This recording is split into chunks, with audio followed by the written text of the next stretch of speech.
अस्सलाम वालेकुम दोस्तों, मैं हूं अली मुमताज़ अंसारी और आप मेरा यूट्यूब चैनल देख रहे हैं mynews.tv। मैं आज आपके साथ बात करूंगा पावर ऑफ अटार्नी के बारे में कि पावर ऑफ अटार्नी क्या होता है और पावर ऑफ अटार्नी किन शराइत या किन जो आप कह सकते हैं कि ज़िमनात पर मबनी होता है और कानून किस नज़र से देखता है पावर ऑफ अटार्नी को।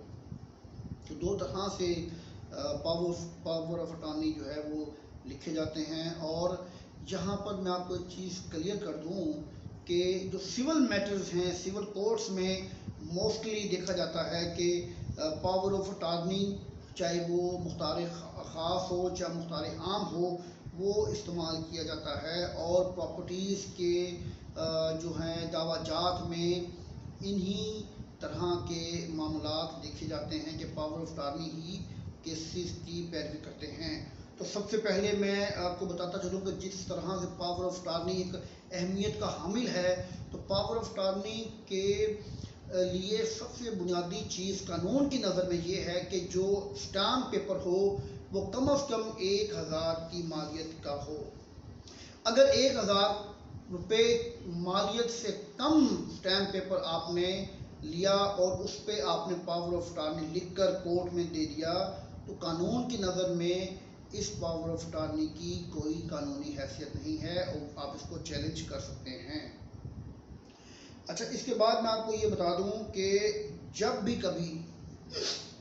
कभी आप मुख्तार ख़ास लिखते हैं तो उसमें आप तमाम बातें वाज़ेह कर देते हैं, जिनमें सबसे पहली बात ये होती है कि आया कि आप जो मुख्तार ख़ास है उसको किन किन ख़ास पावर्स के साथ मुख्तार ख़ास दे रहे हैं।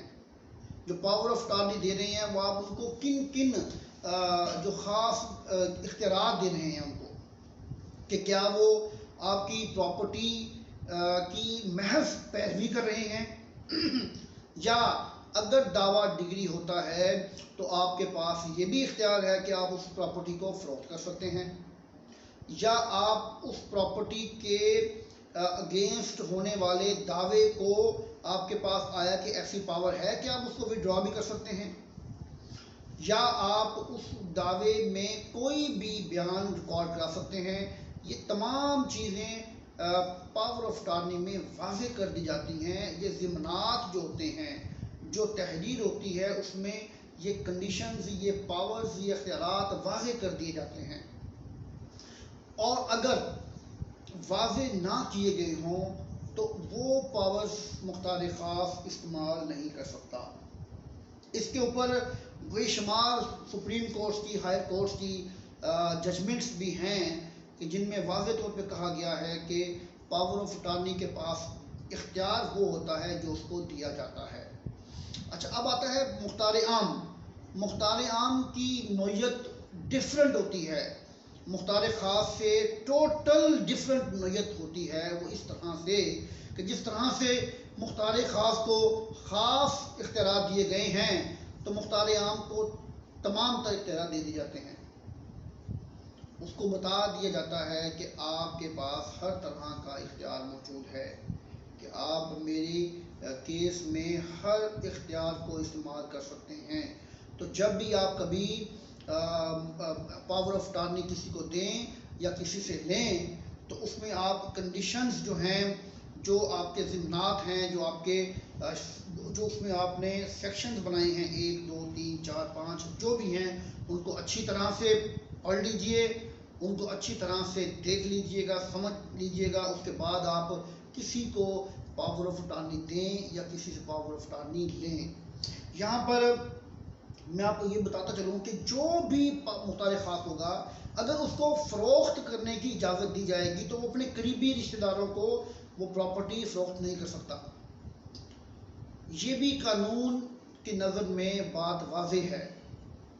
मैं यहाँ पर एक बात बताऊँ कि अगर किसी भी शख्स के ऊपर कोई इल्ज़ाम आता है कि ये पावर ऑफ अटार्नी जो है वो गलत है, तो उस पर आप जब उसको cancellation of power of attorney के लिए जाएंगे तो आप एजेंट को भी पार्टी बनाएंगे, एजेंट को वहाँ पर طلب کریں گے ان کی طلبی کے بغیر آپ پاور آف اٹارنی کو کینسل نہیں کر سکتے۔ میں امید کرتا ہوں کہ پاور آف اٹارنی کے بارے میں نے آپ کو انٹروڈکٹری ایک میسیج دیا، ایک ویڈیو آپ کے سامنے پیش کی۔ اس کے اوپر ڈیٹیل میں ویڈیو انشاءاللہ آنے والے چند دنوں میں بناؤں گا اور آپ لوگوں کی خدمت میں پیش کروں گا۔ اپنا اور اپنے دوستوں کا بہت خیال رکھیے گا۔ اللہ حافظ۔